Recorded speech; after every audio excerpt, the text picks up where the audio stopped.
سعودی عرب کے مختلف شہروں میں گزشتہ کئی دنوں سے موسلادھار بارش کا سلسلہ جاری ہے۔ بارش کا سب سے زیادہ اثر مدینہ منورہ میں دیکھنے کو مل رہا ہے، جبکہ متعدد ویڈیوز بھی سامنے آ رہی ہیں۔ غیر ملکی ذرائع ابلاغ کے مطابق موسلادھار بارشوں کے سبب محکمہ موسمیات کی طرف سے ہائی الرٹ بھی جاری کر دیا گیا ہے۔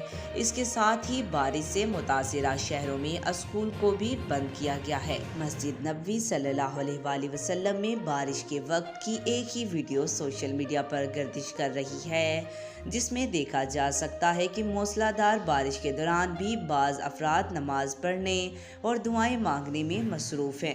اس کے علاوہ بھی سعودی عرب کی کئی ویڈیوز سوشل میڈیا پلیٹ فارمز پر وائرل ہو رہی ہیں، جس میں سڑکوں پر بڑھے پانی، ٹریفک میں رکاوٹ، پانی کے درمیان پھنسی گاڑیاں اور دیگر نظارے دیکھنے کو مل رہے ہیں۔ آج تک کے لیے اتنا ہی۔ مزید ایسی معلوماتی ویڈیو دیکھنے کے لیے ہمارے چینل کو سبسکرائب کریں۔